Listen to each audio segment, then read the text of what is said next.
de vous retrouver pour vous informer, mesdames, messieurs, bonsoir et voici le sommaire. Enfin, une date fixée, la dépouille mortelle d'Etienne Tshisekedi sera rapatriée à Kinshasa le samedi 11 mars 2017. Une information donnée par la famille du Sphinx de Limete à travers un communiqué. Dans l'entretemps, les travaux d'aménagement de l'espace réservé pour l'enterrement d'Etienne Tshisekedi au cimetière de la Gombe sont lancés et se poursuivent sans désemparer. Défendre et promouvoir le travail de la femme dans les médias est le cheval de bataille de l'UCOFEM depuis 2 décennies. À l'occasion de ce 20 ans d'existence, l'UCOFEM a mobilisé les femmes des médias à Kinshasa comme en province pour une marche, question de montrer le dynamisme qui la caractérise. Et enfin, le Médecins sans frontières lance une campagne de sensibilisation contre la stigmatisation des personnes vivant avec le VIH-Sida.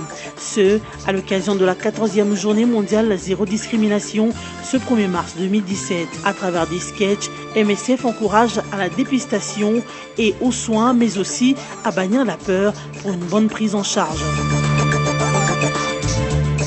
La dépouille mortelle d'Etienne Tshisekedi arrive à Kinshasa le 11 mars 2017 dans un communiqué signé conjointement par Marthe Kassalou Jibikila et Monseigneur Gérard Mulumba Kalemba, respectivement veuve et frère d'Etienne Tshisekedi. La famille biologique du leader Maximo a fait savoir que le corps du Sphinx de Limete arrive samedi 11 mars à Kinshasa.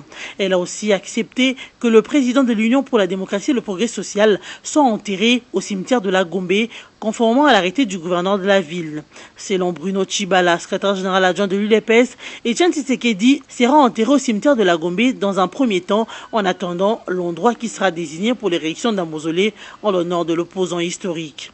Monseigneur Gérard Mulumba a fait savoir que le peu de temps restant d'ici le 11 mars sera consacré aux travaux de finition de la construction du caveau sur l'espace spécial qui lui a été attribué au cimetière de la Gombe sur décision d'André Kimbuta, gouverneur de la ville de Kinshasa.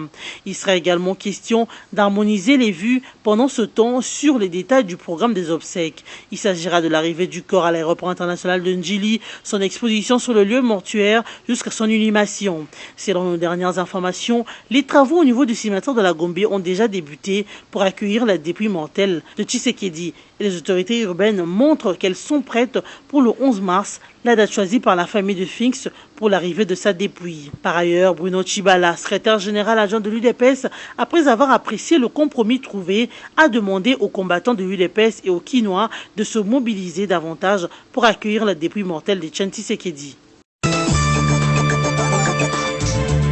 Implosion imminente du rassemblement de forces politiques et sociales acquises au changement, qu'a fait savoir Tarsis Loseke, l'un des initiateurs du conclave de Jeanne Val et cadre de l'Union pour la démocratie et le progrès social UDPS, mardi 28 février à Top Congo FM.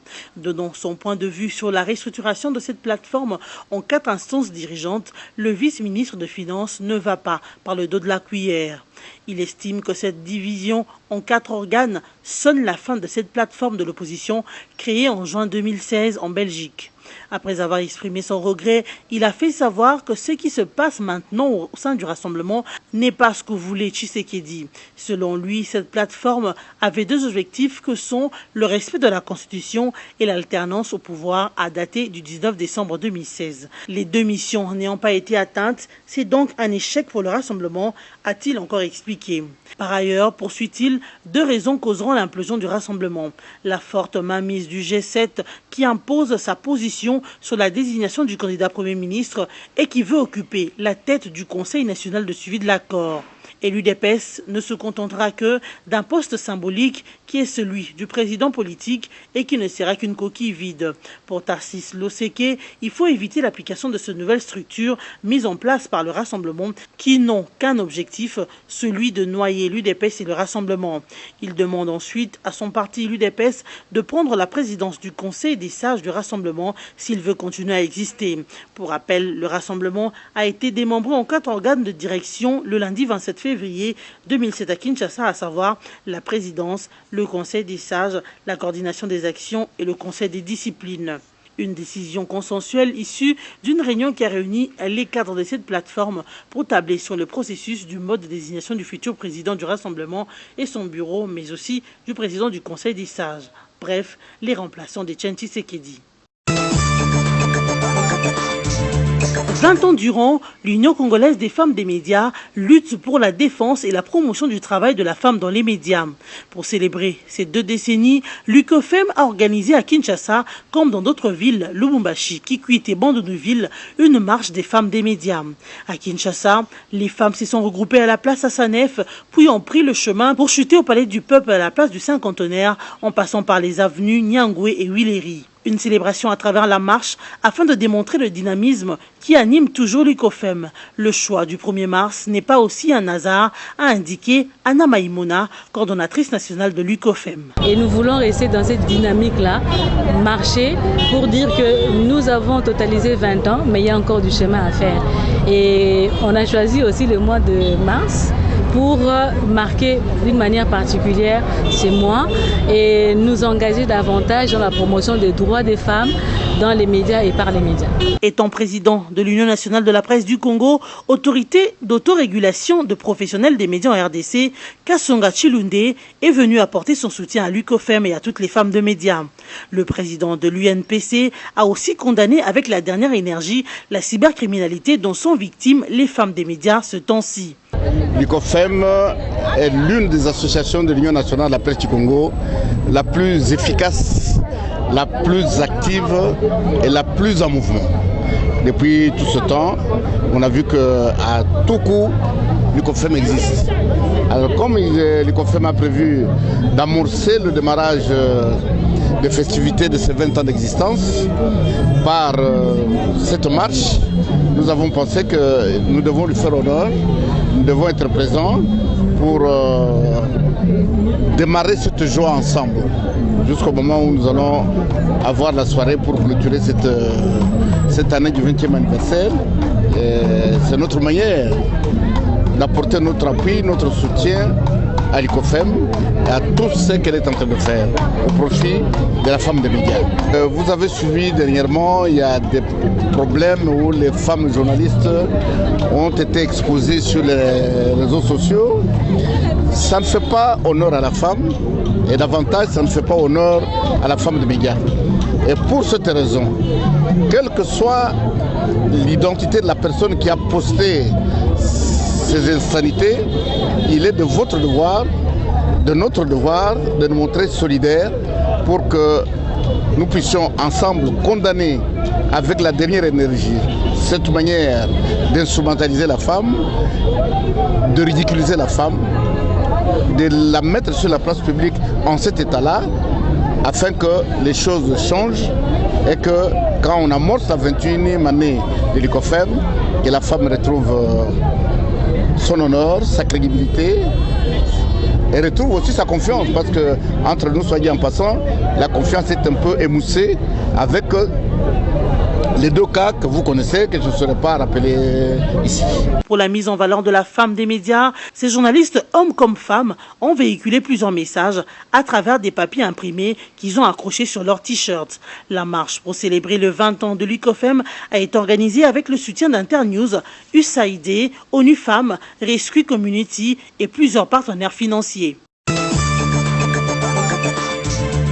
Au regard des défis humanitaires dont fait face la RDC, le Haut Commissariat pour les réfugiés vient de mettre en œuvre un programme rapide au mouvement des populations avec une foire d'articles ménagers essentiels en faveur de 1165 ménagers déplacés dans les territoires de Mwenga, dans la province du Sud Kivu, dans le Kasaï et ailleurs. C'est ce qu'a rapporté Florence Marchal, coordonnatrice du groupe de communication des Nations Unies, lors de la conférence de presse hebdomadaire. Toujours selon Florence Marchal, les caps de 2000 tonnes de matériel de la CENI transportés par les avions de la MONUSCO vient d'être franchi avec l'aide qu'apportent les Nations Unies aux opérations de révision du fichier électoral en RDC. La situation sécuritaire a également été évoquée pendant la conférence de presse au cours de laquelle les membres du Conseil de sécurité des Nations Unies ont condamné la violence observée dans la région du Kasaï et se disent préoccupés par les informations récentes faisant état de violations graves du droit international humanitaire commises par les milices locales dans cette région, notamment le recrutement et l'utilisation illicite des enfants soldats. Les membres du Conseil de sécurité ont ainsi réaffirmé leur plein appui à la médiation de la conférence épiscopale nationale du Congo et la nécessité pour toutes les parties d'appuyer les efforts de médiation et d'y participer de manière constructive. Avec le VIH-Sida, la vie continue. Voilà l'intitulé de la campagne de sensibilisation contre la stigmatisation de personnes vivant avec le VIH-Sida, lancée par Médecins sans frontières. À l'occasion du 14e Journée mondiale zéro discrimination ce 1er mars 2017, Médecins sans frontières met sous le feu de projecteurs la stigmatisation qui affecte les personnes vivant avec le VIH en RDC. À travers 3 sketchs, des comédiens prêtent leur voix et s'engagent aux côtés des activistes dans la lutte contre le VIH-Sida. Ils rappellent que le VIH n'est pas synonyme de la mort, mais un PVVH peut mener une vie normale. En 2016, 28% de patients sont décédés pendant leur hospitalisation au centre hospitalier Cabinda, des décès qui auraient pu être évités si les patients s'étaient présentés plus tôt dans les centres de santé ou les structures hospitalières. Trop souvent, la peur dirigée par les siens conduit les personnes séropositives à refuser le dépistage et les traitements existants. La stigmatisation, c'est cette mauvaise perception de la maladie qui fait que la société maltraite la personne qui vit avec le VIH. C'est la vie de tous les jours des patients. Le méfait de la stigmatisation sont très très grands du point de vue psychologique. La personne est vraiment diminuée, elle manque de confiance en elle-même, elle se dit je ne vaux plus rien, et mieux vaut mourir. Tous les jours, nous recevons des patients dans un état extrêmement grave. À cause de la stigmatisation, ils arrivent très tardivement dans nos services, ils sont très faibles et cumulent des maladies graves. Ainsi, malgré tous nos efforts, nous perdons un patient sur 4. La crainte de la discrimination et de l'isolement social sont des obstacles mortels pour ceux qui souffrent du VIH. La stigmatisation retarde l'accès aux soins médicaux nécessaires et aggrave l'état des patients. Si la personne accepte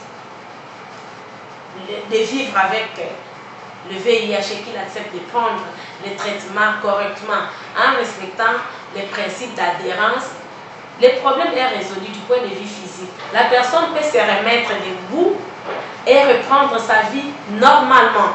En février 2017, une recherche menée auprès des patients hospitalisés au centre hospitalier de Cabinda a confirmé que la stigmatisation, le manque d'information et le silence qui entoure le VIH-Sida sont des obstacles qui retardent ou empêchent l'accès à la prévention et aux soins. Aujourd'hui, activiste au sein du réseau national des organisations à assise communautaire de groupes de support de PVVIH, Chantal encourage les séropositives à suivre les traitements.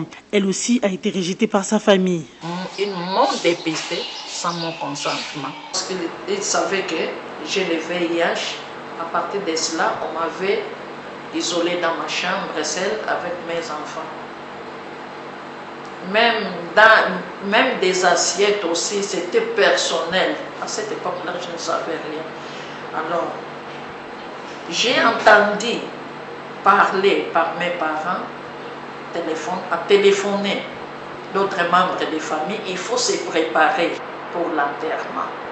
Il faut déjà se préparer pour les cotisations. Quand j'ai tombé encore vraiment de plus en plus malade, j'étais hospitalisée. Quand j'étais hospitalisée, j'ai fait 3 mois dans l'hôpital de CHK. Dans les 3 mois-là, il y a des familles qui ont pris mes habits en disant qu'ils ne doivent plus retourner à la maison. Je n'avais plus rien à manger ou quoi. Alors, je commençais même à demander à manger par des voisins, des locataires. Mes parents me critiquaient toujours. Regarde, le sida. En tout cas, j'avais perdu mon espoir. J'avais demandé même le bon Dieu puisse me retirer dans ce monde. Ma vie a changé quand j'ai commencé mes ARV au CHK. À cela, en tout cas, j'avais beaucoup d'espoir de vivre encore. Quand j'ai commencé les ARV et au groupe des support, comme on partageait aussi des expériences, j'ai pris encore ma vie en considération pour donner aussi, pour réconforter aussi les autres. La date du 1er mars est aussi l'occasion de rappeler l'importance du partage de son statut sérologique pour les PVVIH auprès des membres de leur famille et communauté. Il s'y est de noter que Médecins sans frontières assure une prise en charge médicale et psychosociale gratuite et de qualité aux personnes vivant avec le VIH/SIDA dans la ville de Kinshasa depuis 2002. Le centre hospitalier de Kabinda assure les activités de cette prise en charge. Il est le centre de référence pour la prise en charge ambulatoire et hospitalière des patients repérés par les structures de santé partenaires aux Médecins sans frontières.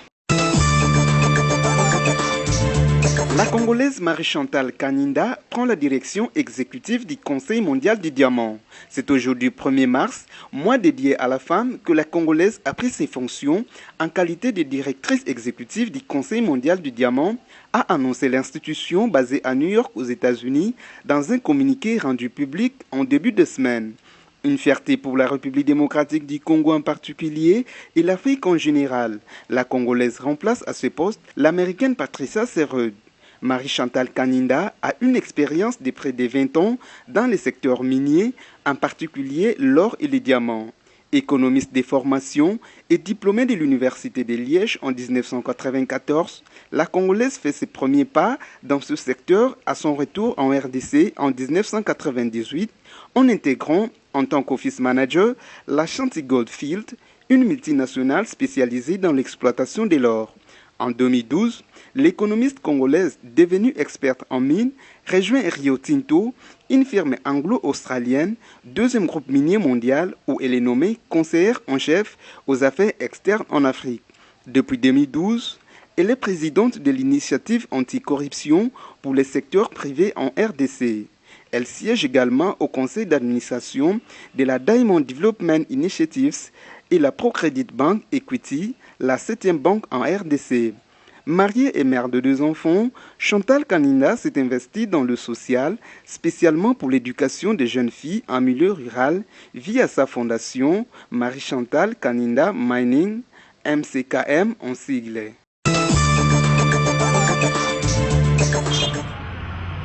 La cellule infrastructure a effectué ce mardi 28 février une tournée d'inspection de la chaussée Congo-Japon ex-avenue de Poids-Lourd. Cette tournée rentre dans les cadres de la remise technique de l'avenue ex-Poids-Lourd après les travaux effectués par l'entreprise Adi Construction à la cellule d'infrastructure qui devra à son tour rendre compte au gouvernement congolais.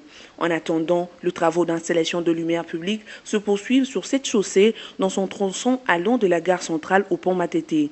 Comptant de la finalisation de travaux de réhabilitation et de modernisation, mais aussi de la phase d'installation d'éclairage public routier, les habitants de ce coin et les conducteurs qui empruntent cette chaussée ont loué cette initiative qu'ils espèrent voir être matérialisée dans toute la capitale congolaise et voire dans tout le pays. Et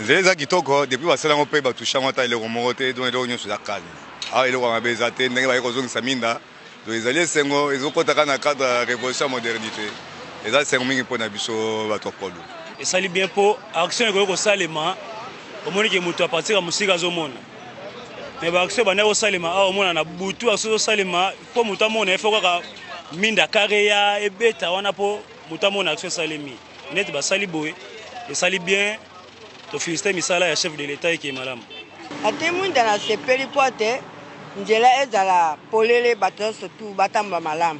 Ezaka bien calme. Pour molili pesa mabe pour mutu mabe ko bomba wana koyeba te. Premièrement tout monde ba mwinda eza bien mpona soki munguna koti to komone mais loko liboso to telemi par l'état za suivi. L'état azosala mambo soki boule voir asala ba mwinda mais suivi zo salate même avec quoi on a suivi zate a fait de faire copela après 2 mois 1 mois tout monde mulili eza malam mais suivi. Rappelons par ailleurs que ce travaux de réhabilitation et de modernisation de l'ex-avenue de Poids-Lourd, qui désormais améliore le reflet de la capitale congolaise en général et de ce coin de la ville en particulier, est le fruit d'un partenariat entre le gouvernement congolais et japonais. Mesdames et messieurs, nous vous rappelons l'essentiel de l'actualité ce soir. Enfin, une date fixée, la dépouille mortelle d'Etienne Tshisekedi sera rapatriée à Kinshasa le samedi 11 mars 2017.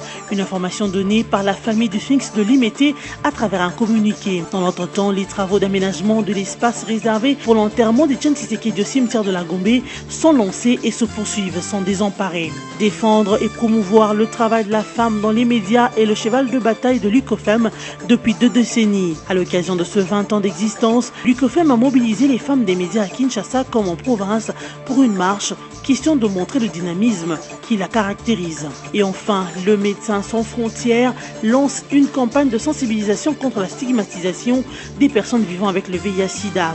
Ce, à l'occasion de la 14e journée mondiale zéro discrimination, ce 1er mars 2017. À travers des sketchs, MSF encourage à la dépistation et aux soins, mais aussi à bannir la peur pour une bonne prise en charge. C'est par cette note que nous mettons un terme à ce journal. Merci de nous avoir suivis.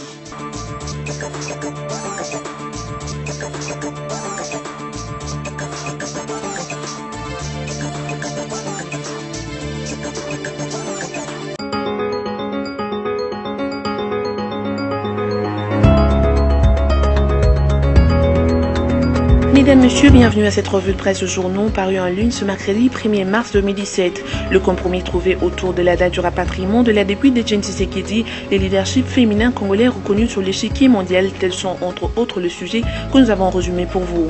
Ouvrons cette revue de presse avec Forum de Zaz qui écrit à sa manchette « Après les compromis sur le lieu d'inhumation, enfin le cours de Tchichi ce 11 mars à Kinshasa. On en sait désormais un peu plus sur les obsèques d'Etienne Tshisekedi. Après les compromis du vendredi dernier sur le lieu d'inhumation, le corps du leader Maximon sera rapatrié ce samedi 11 mars. La décision a été prise hier par la famille biologique du défunt qui l'a rendu public dans un communiqué qui n'a donné aucun détail supplémentaire quant au programme de funérailles. Cependant, à Kinshasa, on s'affaire sous l'aménagement du site d'inhumation au cimetière de la Gombe. Compte tenu du temps qui presse, le gouverneur de la ville de Kinshasa, André Kimbuta, s'est rendu personnellement hier sur le lieu afin de se rendre compte de l'évolution de travaux. D'abord, la construction du caveau, ensuite l'érection du mausolée proprement dit. Le tout pour une durée maximum de 10 jours. Poursuivons cette revue de presse avec la Prospérité Online qui écrit « Rendez-vous samedi 11 mars, Etienne Tshisekedi, la dépouille mortelle arrive à Kinshasa. Selon la consoeur, là où Félix le fils parle d'au moins 2 semaines, Monseigneur Gérard Moulumba, le frère, annonce lui la date du 11 mars 2017 pour le rapatriement de la dépouille mortelle du leader de leader, Etienne Tshisekedi Moulumba à Kinshasa. Le peu de temps restant d'ici le jour J sera consacré aux travaux de finition de la construction du caveau sur l'espace spécial tel qu'il a été attribué au cimetière de la Gombe sous la décision d'André Kimbuta, le gouverneur de la ville province de Kinshasa. Il sera également question d'harmoniser le vœu pendant ce même temps sur le détail du programme des obsèques, dès l'arrivée à l'aéroport international d'Ndjili, de l'exposition sur le lieu mortier jusqu'à l'inhumation. Tshisekedi est parti et sera décoré, mais l'essentiel de sa bataille est consigné aujourd'hui dans un accord qui peine à être exécuté depuis sa signature le 31 décembre 2016 au centre interdiocésain. Jusqu'à présent, plusieurs candidats se rivalisent d'ardeur pour lui succéder au rassemblement. La bataille des successions fait rage, l'on croit savoir dans les heures qui viennent après les tractations laborieuses, les rassemblements ainsi restructurés pourraient afficher ses vraies couleurs pour laver l'affront. Négociation politique, la Senco fait l'autruche face à ses échecs, écrit le site d'information Congo Virtuel. Depuis plus de 3 mois bientôt, la Senco n'est pas parvenue à remplir sa mission de médiation qui consistait à réunir le Congolais pour le ramener à se ranger derrière une cause commune que la RDC. Face au blocage actuel, les évêques catholiques ont une bonne part de responsabilité pour avoir joué un double jeu avec des agendas cachés. Tout cela parce que, loin d'être médiateurs, les évêques catholiques étaient et sont bel et bien des acteurs politiques qui ont été à l'île de Gorée et à la clôture de conclave de rassemblement après avoir claqué la porte au dialogue de la Cité de l'Union africaine qui avait les cutus non pas seulement de la plus grande majorité de Congolais mais aussi de la communauté internationale qui avait commu un facilitateur auquel elle avait adjoint un comité tout aussi international d'accompagnement. Bref, la Senco a choisi de s'acoquiner avec ceux qui avaient d'autres agendas cachés que celui des élections. Réveil de conscience, fuite en avant ou plan B en application, les considérations sont très distinguées pour chercher à comprendre le fond de pensée des évêques catholiques à travers leur dernier message issu de la dernière assemblée générale extraordinaire de la Senco qui avait été officiellement annoncée comme étant une évaluation de sa médiation qui, depuis 3 mois, tarde à se finaliser pour enfin lancer la mise en œuvre de l'accord du 31 décembre. Bouclons cette revue de presse avec Radio Kapi qui écrit « La Congolaise Marie-Chantal Kaninda à la tête du World Diamond Council ». La Congolaise Marie-Chantal Kaninda a été nommée directrice exécutive de World Diamond Council. Et le site de poursuivre que cette annonce a été faite sur le site internet de cette organisation internationale dans un communiqué publié le lundi 27 février 2017. C'est ce mercredi 1er mars que la Congolaise devra prendre officiellement ses fonctions. Avant d'être nommée directrice générale, Marie-Chantal Kaninda était présidente de l'initiative anticorruption pour le secteur privé de la RDC au sein de YDC. Elle a également siégé au conseil d'administration de l'initiative de développement du diamant et de Procrédit Equity Bank. Avec sa nouvelle fonction, la Congolaise représentera désormais les intérêts des industriels de la joaillerie et du diamant, notamment dans la réforme du processus de Kimberley. C'est la fin de cette revue de presse. Merci à vous de l'avoir suivi et bonne suite de programme sur BSC TV.